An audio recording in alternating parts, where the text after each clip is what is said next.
All Hit Radio.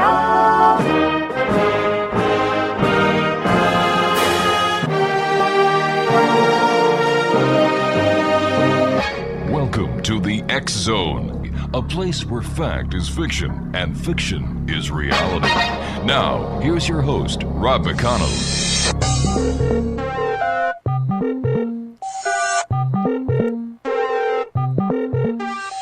And welcome back to the X Zone, everyone. My name is Rob McConnell, and we are still coming to you live and around the world from our broadcast center in Hamilton, Ontario, Canada, on the X Zone Broadcast Network and the Sirius Satellite Networks, and our worldwide family of broadcast affiliates.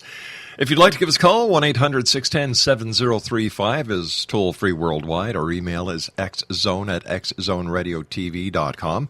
On all the social media sites, one very simple address, X Zone Radio TV, and our main website is www.xzoneradiotv.com. Now, if you'd like to see some of the theories, some of the conspiracy theories, some of the cover-up theories, some of the blatant, bizarre, and ludicrous theories, and many claim that they've actually solved what happened to Flight 370, visit www.xzoneradiotv.com/Flight 370.htm. X Zone Nation, joining me this hour are two friends of the X Zone. We have Pamela Meyer-Crissey and Brian Crissey, who are joining us. The last time they were on the show, we were talking about their book, Common Sense in Uncommon Times. And this hour, we're going to be talking to Pam and Brian about crop circles. And Pamela and Brian, welcome back to the X Zone. Great having you with us again. Good to be here, Rob. Thanks for having us. Thank you, Rob. It's good to be here. Who wants to start off about where the history with the Crissey family comes from within the crop circle realm? Well, it's interesting because, like you, we've always been involved with the UFO side of things, and our book's mainly centered on that. Mm-hmm. And back in 2002, Brian intuited that it would be a good idea to take water, small bottles of water, and put them in the energetic center of a crop circle. Because as Emoto said, water retains memory. Mm-hmm. So if these energies are coming down into crop circles, water could retain this energy. The water in the plants retains this energy. So Barbara Lamb worked with us, the crop circle researcher, and she would get water from the Chalice Well in Glastonbury and put water in each center of energetic center of a crop circle.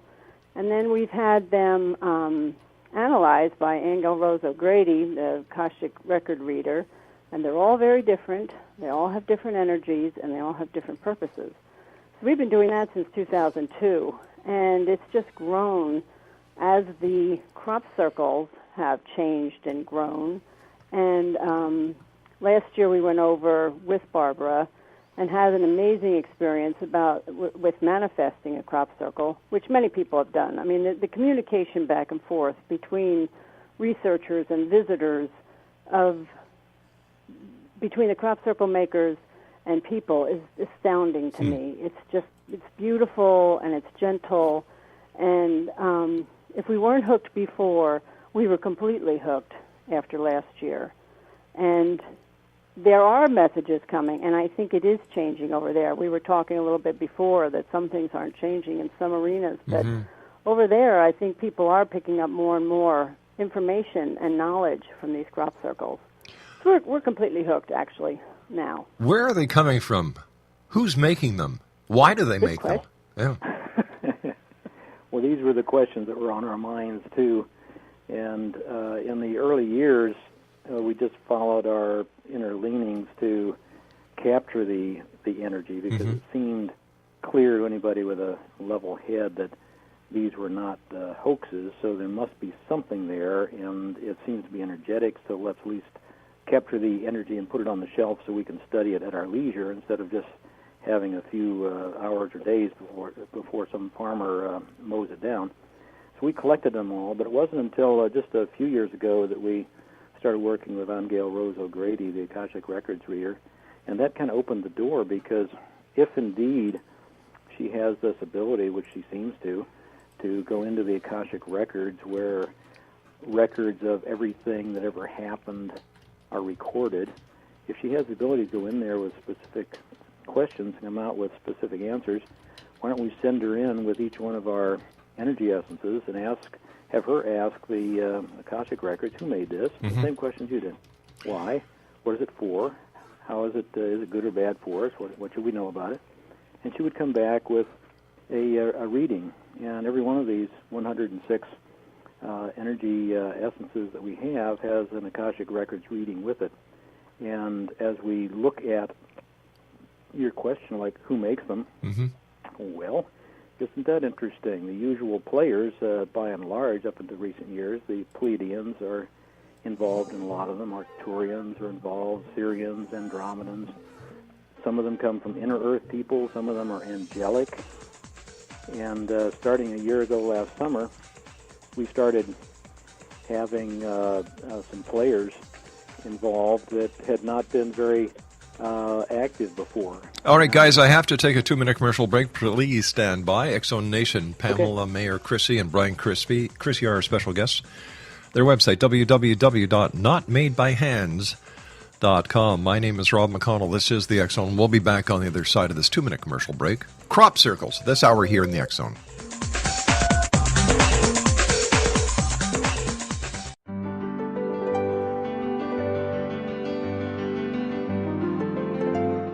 Named one of the world's greatest psychics, Elizabeth Joyce is now giving readings worldwide via Skype. Elizabeth Joyce is recognized for her clairvoyant ability to help find missing persons, her analysis of dreams, past life regression work, mediumship, and her accurate predictions. Elizabeth has been a frequent guest on the X Zone radio show with yours truly, Rob McConnell, now for several years. For an appointment with Elizabeth Joyce, call 201-934-8986 or Skype at elizabeth.joyce.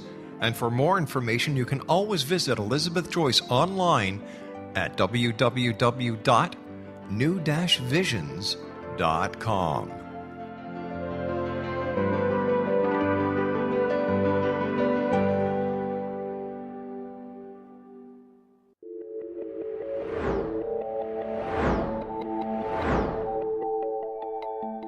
Do you have a dis-ease that you would like to alleviate through a natural means? Have you been contacted by angels, ghosts, or even extraterrestrials and want to validate these experiences? Or would you simply like to speak with someone who can help you find your life's purpose? I'm Dr. Joseph Mara, and I'm offering my services free of charge for first-time clients contacting me during the month of April. These free consultations include angel card readings, guided meditations, life coaching, and energy healing. If you have always wanted to explore these types of experiences but were skeptical or simply could not afford them, then take advantage of this free special offer. Contact me through my website, aguidinglight, spelled LITE.com, to schedule your consultation today. Until then, I offer you love, light, and laughter.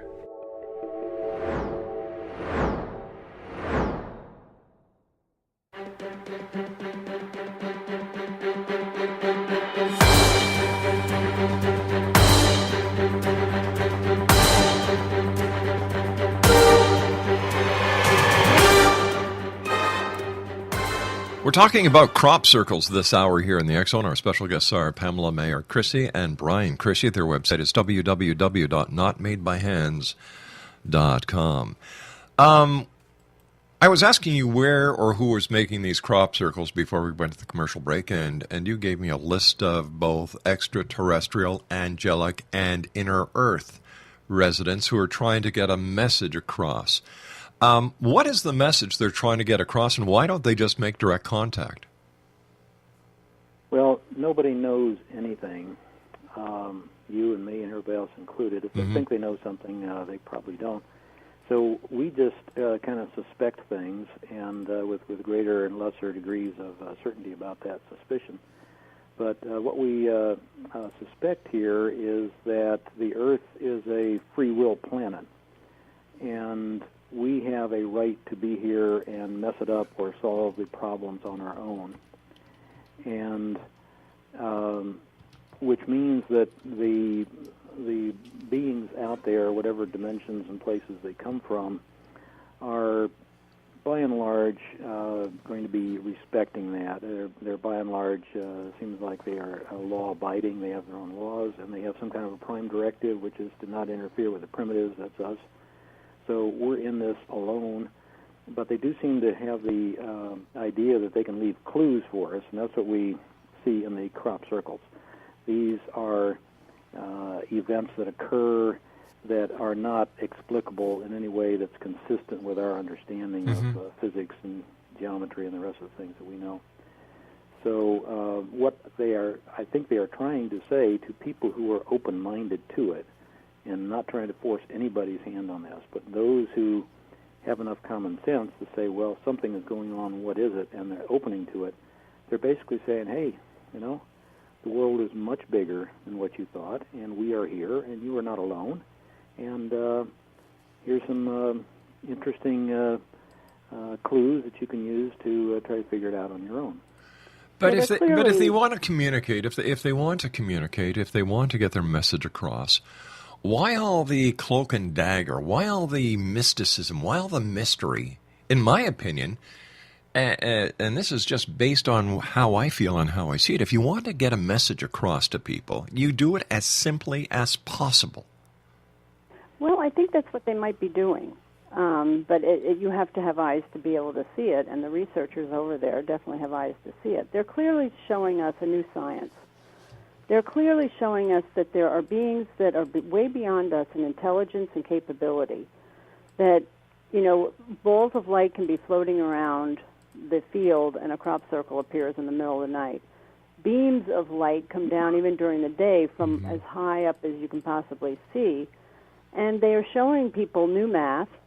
They're showing geometers, they're solving problems that geometers were trying to figure out for 2,000 years. So they are showing people that there is much more people to the world than you can possibly imagine. All right, when we talk about what these people are showing and the lessons, you've got people who claim they see UFOs. You've got people who claim they see Bigfoot. You've got people who claim they see ghosts. You've got people who make all these claims, including seeing angels, and yet when you put all these people who are from different factions in the same room, the percentage of each one of these people interacting or having the same experience as those in the other factions is next to none. So that's true. This is the old elephant problem with the 12 blind men huddled around an elephant, and one says it looks like a leg, and one says it looks like a big flat floppy thing, and the other says it's like a big snake. I mean, everybody sees different pieces of it, and that doesn't mean that anybody's wrong. Or it doesn't. Does it actually mean that what they are doing, or what they are seeing, or what they are understanding is real? Could it be their own personal perception that they're putting into a situation to make it fit their dichotomy? Let's back up and have you define what the word real means. Something that I can see, something that I can feel, something that I can touch. Okay, that is real from a physics 3D point of view. What is real in the realm of multidimensions? You see, you're getting into what I classify as the world of woo-wooism, because this is an unestablished world. It's like you're trying to, you're trying to tell me that the world is flat because you believe it is. And I'm saying, well, no, because I've sailed on to the other side. I know it's not flat. Right. See, I believe in evidence. I believe that if you're telling me you've seen a UFO, or if you tell me you've seen Bigfoot, then other people, along with yourself, should be able to supply me physical evidence to substantiate their claims. Exactly. I think that's the beauty of the crop circles, Rob, because it is physical evidence. But we don't know. Actual physical evidence. But we don't know who makes them. No, we don't. But what we do know, what we absolutely do know, is it's somebody who can do things beyond what we can do.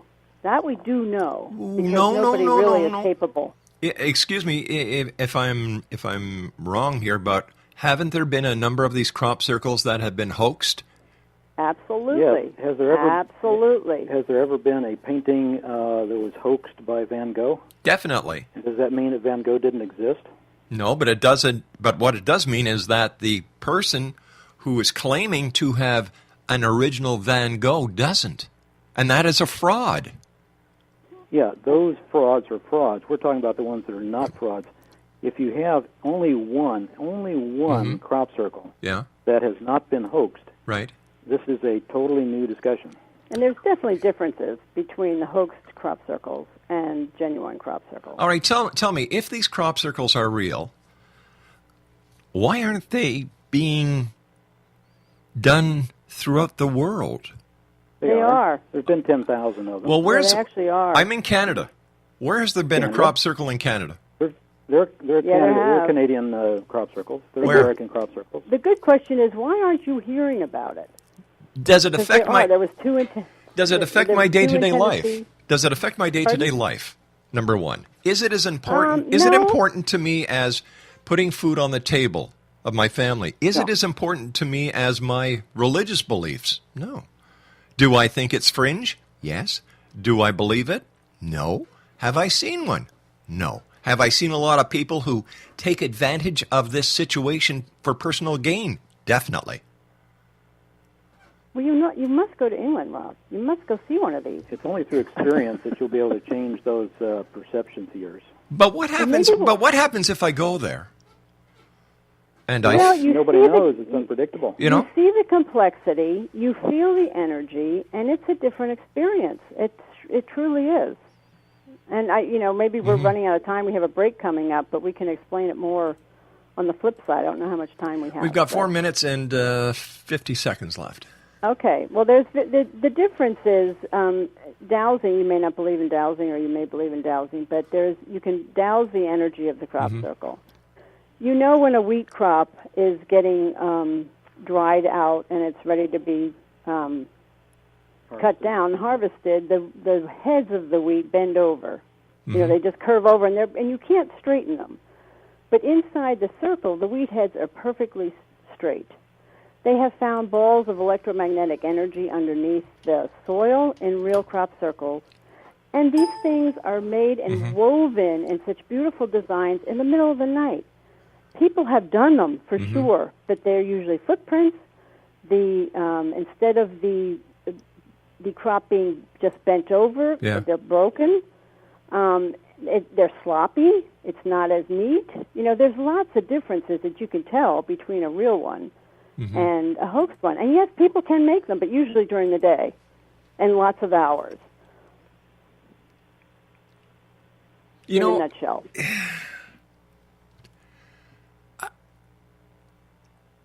What is this? What is no? Oh God, no! What is the scientific evidence? I don't want to talk about Akashic records because I don't believe in them. I don't want to talk about psychic phenomena because I don't believe in it. I don't want to talk about any UFO connections because I don't believe in them. I don't want to hear any. Just a sec. I don't want to hear about spiritual evidence. I want to hear hard-hitting scientific evidence. That's what we have, but it's on the other side of the break. It's not enough time to do it. You don't believe in spiritual evidence either? You don't believe in inner knowing? No. That's intuition. Everybody's got it. That's just intuition. There's nothing woo-woo about it. Don't you value it? I value. Yes and no. Yes and no. I don't. I really can't. I'm starting to be very skeptical, and my skepticism is growing each and every day because I hear all these claims. I see people taking advantage of situations without any proper credence, without any proper due care in research scientifically, and yet they're putting all these claims on the internet. The internet is the world's biggest septic tank. And I'd like to hear somebody come on the show and send me unequivocal proof. That's what I'm looking for. And I believe that is what the public needs to hear, because each and every day, the world of the paranormal and the science of parapsychology is getting very, very small. Very, very small. It's decreasing. And the media is just saying, you guys are a bunch of nuts. Because all these claims are being made without any evidence. And I hope that when we come back from the other side of the commercial break, you'll be able to prove me wrong. How's that? Okay. You're on. Okay. www.notmadebyhands.com is their website. Pamela Meyer-Crissey and Brian Crissey are our guests. Exonation, as you can tell, I'm a little fed up with all these claims that I've been hearing for 22 years now, without any substance at all. I've been to UFO alleged landing sites. No physical evidence, no scientific evidence. I've gone to ghost tours. I've gone to haunted houses. I've gone to these alleged spiritual sites. Nothing. We saw how, the paranormal community was all hype about the Mayan calendar 2012. Well, that kind of fizzled out really fast. And then you've got these people who are making ridiculous claims that, let me see, Flight 370 was abducted by aliens. Whoa, give me a break. And then you've got the woo-woos in the conspiracy side saying, well, Flight 370 was shot down by the U.S. Navy, ordered by President Obama to show President Putin how powerful the U.S. is. I'll be back on the other side of this commercial break as we continue here in the X Zone from our broadcast center in Hamilton, Ontario, Canada. And if you'd like to see those cases I was talking about on Flight 370, go to xzoneradiotv.com, flight370.htm.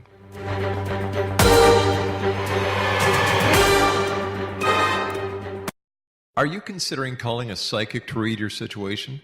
Then consider David Champion, a psychic medium for more than 20 years with thousands of readings under his belt. David Champion will make you feel comfortable. He has proven to be honest and accurate. He's a straight shooter. There's no guesswork. What he sees is what you get. While he is a medium, most of the calls focus on relationships, not only love, but work, school, neighbors, and more. Need help with finding a job and preparing for the interview? Are you dealing with people who are obstacles in your path? For more information, go to davidchampion.com, $1.50 per minute paid by credit card with a minimum of 30 minutes. For your reading with David Champion, call 1-877-702-8598. That's 1-877-702-8598.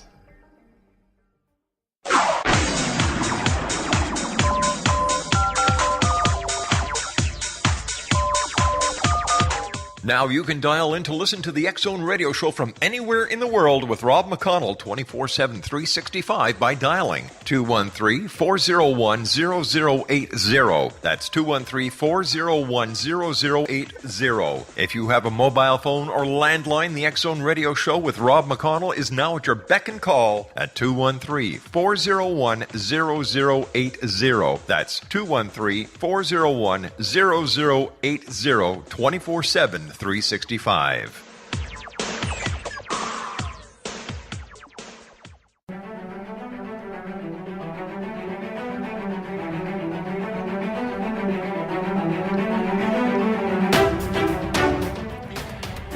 Welcome back to the X Zone. We're talking about crop circles. Are you a believer or are you a skeptic? Send me an email, xzone@xzoneradiotv.com, or send your comments to comments@xzoneradiotv.com. Pam Crissey and Brian Crissey are special guests. www.notmadebyhands.com. And all right, guys, convince me I'm wrong. Okay, welcome back, Rob. You're going to have to give us a little bit of space to explain the case. Mm-hmm. Starting out with credentials, I got my PhD in computer science from Johns Hopkins University. I worked with the National Academy of Sciences, etc. I know what the scientific method is. We have been working in this area for many years, and we have been observing the so-called crop circles and not all circles. And starting in 2001, just a month before 9/11, there was a place over there called Milk Hill, and one night it rained all night. And in the morning, there was a formation on top of the hill that was 900 feet wide. It was comprised of 409 perfect circles. Each one, when measured in inches, was a prime number, a number that cannot be divided by other numbers other than itself, and 1. These circles were arrayed in a symmetric fashion. Every circle was perfectly where it should have been. There was no mud, no footprints, and the stems were bent as if by energy and not broken as if by stomped on with boards and ropes. So, Rob, how did the hoaxers do that? I don't know. You're the expert. You tell me. It wasn't hoaxed. This was a genuine formation, Okay. which got our interest peaked. So, starting soon thereafter, we started putting water bottles into the energetic centers of these formations just to capture the energy. Right. And over the last number of years, we've collected 106 of them, and we've been working with them. That's what you see at the site. So this last summer, we thought, as you do, that what we really need here is some hard evidence.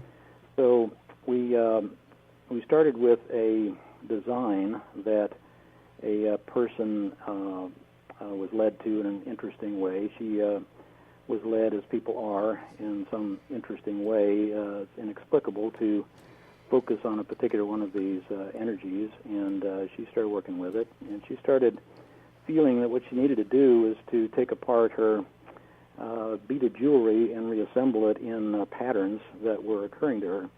And they all turned out to be diamond-shaped with equilateral crosses in the middle.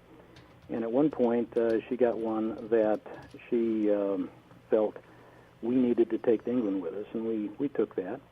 It was 4 inches, about 5 inches by 5 inches, and beautiful color and everything. We took that pattern, a diamond shape with an equilateral cross in the middle, to England. We met with 18 other people, and for this one night, the first night we were there, we shared the design with everybody.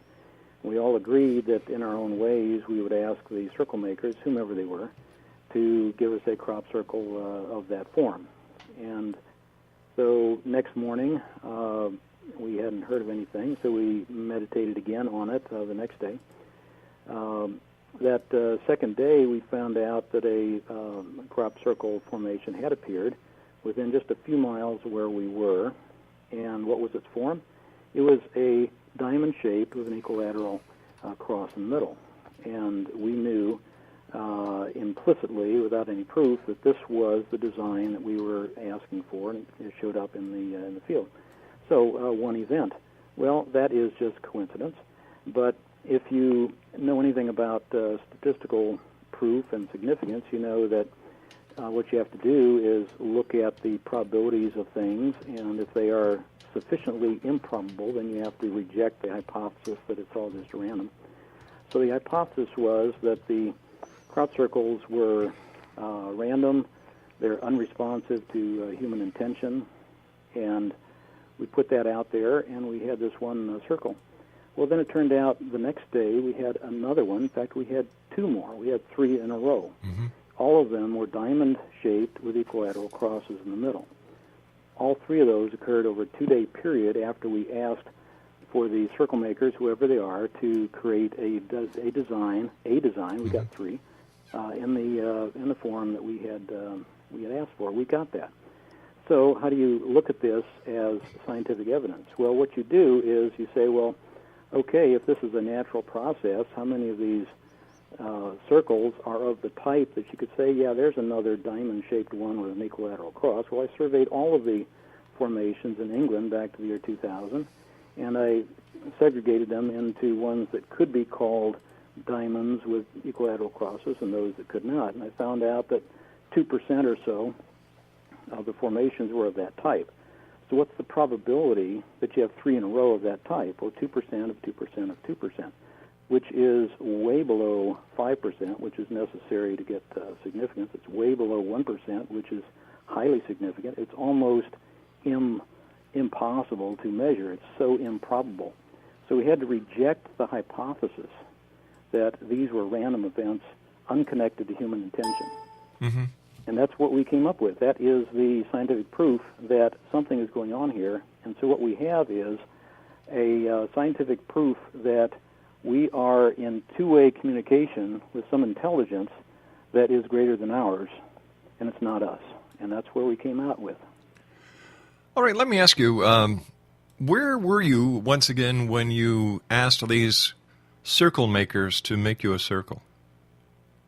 The first evening, we'd finished a dinner, and we were at a long table, and we shared the information with everybody. Everybody went to their own pubs and housings and that sort of thing, and they asked in their own ways at their own times during that evening. Well, the first time we started was before we even left this country.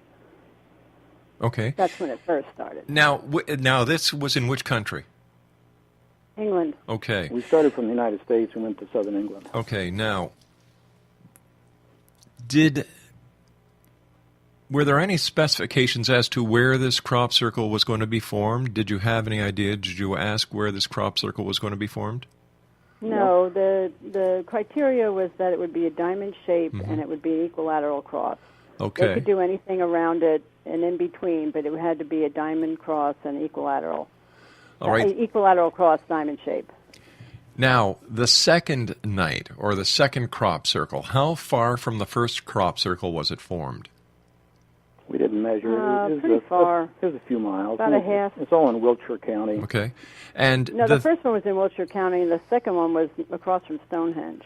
all right, and about a half-hour drive from where we were. the third crop circle, how far was it from the second crop circle? We didn't measure that, and we weren't able to capture an essence from it because the farmer mowed it down almost immediately upon it being seen. There was one photograph taken of it before from it was the air. destroyed. So they weren't close. No, they weren't close together. But they're all Were there any photos taking of these crop circles during the event? No. No, they typically show up overnight, and the first time somebody sees one is usually they have these little airplanes that fly around that area looking for new formations, and someone saw it the morning after we did that first meditative exercise, and they called it in to Crop Circle Connector organization. They put it on the site, and by the time they got the page up and everything, it was the next day. So why isn't there video of these crop circles being made? That can't be disputed. Videos. That can't be disputed. There are videos, but remember that we live in a world where every piece of evidence will be challenged. Exactly, especially because of so many hoaxes. So there can be no evidence. There can be no evidence. Well, I don't know about that. You know, if Well, I saw a UFO land on the White House lawn and it was covered by NBC, CBS, CNN, ABC, No, the first thing that would happen You is can't- people would say, well, the U.S. government is hoaxing a UFO landing No. to convince us that we need the Defense Department to protect us against these alien invaders. No, I think you're way off the mark here. I really do, because people want to believe. People want to believe. But because You of think so? I really do. The majority? The majority of people want to believe, but they're so tired of all the woo-ism. And Well, you know what? I totally agree with that. And let's I go point back to and I the- point to the internet as the source of all this. Yeah, no, Yeah. I totally agree. We both agree. Yeah. It's just You know, so I really believe, look what happened when the X-Files came out. Look what happened when Unsolved Mysteries. These two shows had the greatest ratings in the history of television next to the moon landing because people want to believe. If they're skeptics, they keep the TV off. Yeah. So, Rob, do you think there's any government cover-up? with No, any I of don't. this? No, I don't. You don't? No, I don't. I don't believe in any government conspiracy whatsoever. So where do you think these papers that are being released through the Freedom of Information Act and they're all blacked out, what do you think about that? I believe that there should be national security. Look, over my many years, I have been privy and I have worked with top-level people in various government agencies. There is a need for the public to know, and there is a need for the public not to know. I know for a fact, having gone through the areas in Nevada that people swear are homes to UFOs, there are no UFOs there. I have talked to top officials in NASA who have told me point blank and on the record that if at any time there was evidence that we were not alone, that NASA would blow it sky high because this would guarantee them continued funding. I don't think it's quite that simple, Rob. You know, that's the hard part, Brian. It is so simple that the conspiracy theorists are too complicated and they're so warped that they can't see the simple truth. Life is simple. Sure. People complicate it. Okay, I agree with that. let's take a simpler example. Let's say you are a scientist, a biologist, and you are studying, say, salamanders in the mud of a swamp. Okay. Well, you could stay on the bank and look at it, or you could go tromping in there in your boots and muddy up the water. That's very simple. That's a simple way to get in there and look at it. Now you have something very different to study. What you're studying at that point is how salamanders react to muddy water. What you really wanted to know was how the salamanders work on their own in the clear water while you're on the bank. These folks, whoever they are not interested really in examining once again how primitive cultures like ours react to sudden intrusion of advanced cultures. And they know that story. The primitive culture declines, collapses, and game over. That's not, I think, what they're interested in studying. So they are going to be hands-off on this. All right. If E.T. is really here, or he has been here, and if there is a government conspiracy because, you know, the Roswell crash and all the other fringe stories that go along with it, and if there is reverse engineering, because that's, you know, humanity is too stupid. We can't come up with computer chips. We can't come up with the strides in technology that we had to during World War II and the Cold War, and the list goes on. We're not smart enough for that. There has to be extraterrestrials with crashed UFOs that are someplace in Area 51, which, sorry gang, there are no UFOs or aliens at Area 51. Why then are we still using the type of rocketry to launch into space? Why are we using the planet Mars as our next goal, where we're planning on sending or missions are being planned where it's a one-way trip because we don't have the technology to bring people back? If in fact we have this technology that's been used to bring people to the moon and back, it makes no sense. Right, Rob. We agree with you. You know, if we had these technologies, we would use them. We're currently not using them, so we apparently don't have them. But I don't think we want to be in the position of defending the illogical nature of the thinking of other people. You know, that's not our business. That's my business. Okay, and then you do it. You do a good job at it. Thank you. Well, we agree with you on this. I mean, you're not going to get an argument from us with this, so we're on the same page. And it's so easy on the internet just to make up things and throw them out there and get somebody upset about it, and then you get forums and blogs and things going back and forth, and you know, it's nuts. So I remember when ignore the conspiracy. I remember when the CGI video hit the internet of the UFOs over Haiti and the Dominican Republic. You know, you look at it and you say, wow, that's pretty good. And then you download it and you put it through an analytical program. You see the different layers, and you even get the markings from the CGA program that it was used. Right. And you say, oh, come on, give me a break. Right. This is what I was saying. There's no evidence that is unassailable. And everything that could come out is going to be assailable by somebody saying, yeah, but what if, but what if. And if you have a video, it was made in iMovie. If you have an audio form, it was made in some studio. If you have a picture, it was done in Photoshop. If you have anecdotal evidence from people where they're all crazy, I mean, there is something wrong with every evidence. So that's why we went to England this summer, intending to create evidence that we could stand behind, and I think we got that. So we have concluded that we're in communication, two-way communication with intelligence that's not us. I think that's a big deal. Let me ask you, if you have this evidence, and I'll give you the other side of the commercial to formulate an answer. If you have this evidence that you believe is so clear, so precise, so hard, why haven't I seen it on television, on CNN, CBS, MSNBC, Fox? I'll give you a couple of seconds to think about that. Sure. Short answer, they want to keep their jobs. Oh, come on. Reality check time, Brian. We'll be back on the other side of this commercial break as we continue here in the X Zone. My name is Rob McConnell, and we're coming to you from our broadcast center in Hamilton, Ontario, Canada.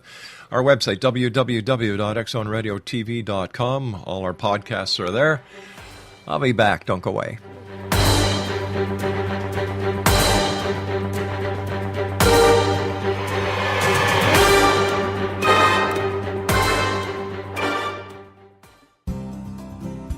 I'm William S. Peckham. If you enjoy a good mystery with a touch of the paranormal, then you'll love my novel, From Out of the Woodwork. It's the story of a young Toronto contractor, Sean Kennedy, who buys derelict homes, guts them, and turns them into multifamily dwellings. Slums just waiting to happen. When Sean buys 29 Livery Lane, the house fights back. Former owners unexpectedly come out of the woodwork as he starts the destruction. The apparitions come to him when he touches old books, reads hidden letters, rummages through old boxes, finds a locket, or reads a discovered manuscript of a murder mystery. From Out of the Woodwork will take you from 1899 to the horror of the World Trade Center, September 11, 2001. Check out From Out of the Woodwork on my website, www.williamspeckham.com.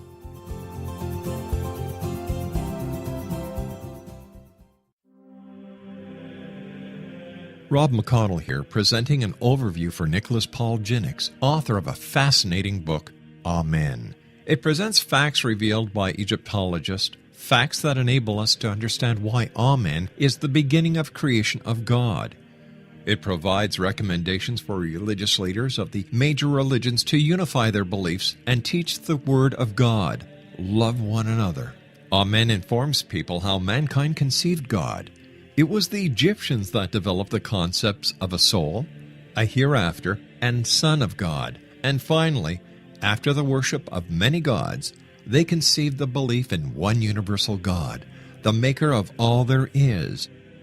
For more information, visit www.futureofgodamen.com. That's www.futureofgodamen.com.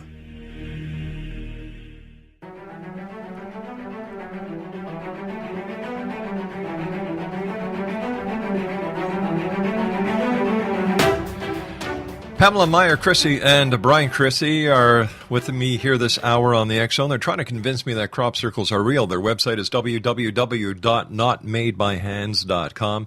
And Brian, before we went to the break, I asked you why I haven't seen or heard or read about the evidence that you have about crop circles in mainstream media, and you said, well, that's because they don't want to lose their jobs. Mm-hmm. Isn't that a cop-out? Oh, sure. John Mack, do you know his story? Oh, yeah. Yeah, oh, of course. You know, he had to be taken out by the government because of his research into alien abductions. Bull crap. No, we weren't talking about that. We were talking about all of a sudden the fear of Harvard University saying, oh, my goodness, you're going into a realm that we just know this is scary. We can't have you do this. That's what Brian was talking about. Experts don't like questions for which they have no answers, and neither does the news media. You're wrong. You're wrong. You are so wrong. It's not even funny, Brian. You may be a good scientist, but when it comes to journalism, you suck, pal. Because if you turn your TV on right now, it's March the 14th. You turn your TV on right now, go to any news channel, and all they're talking about is Flight 370. Where is it? Right. What happened? Is it a conspiracy? Was the aircraft commandeered?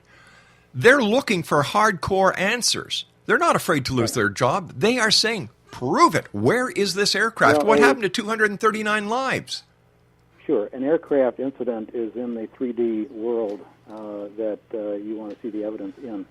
We're talking about crossing into a realm of fantasy, real things that may be beyond science's ability to react to. For example, if you go to the Department of Ufology at MIT, oh, I'm sorry, there is no such thing. Of course not. You can't go to any experts to answer any questions about all these things. And what we find is that people, when they are presented with some evidence that maybe maybe everything that they ever thought has to be rethought, they would rather take a simplistic understanding to put it away. Oh, yeah, crop circles are hoaxes, fine.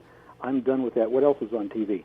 That's where people are. They don't want to deal with changing their entire mind game. Or is it the people who believe in crop circles, UFOs, Bigfoot, ghosts, who use this as their escape from reality, that it is they who cannot cope with the real world? So they put themselves into this alternative world based in hypothetical situations that make them feel good, that make them feel that there's a better tomorrow because they cannot cope with the real problems that face society today.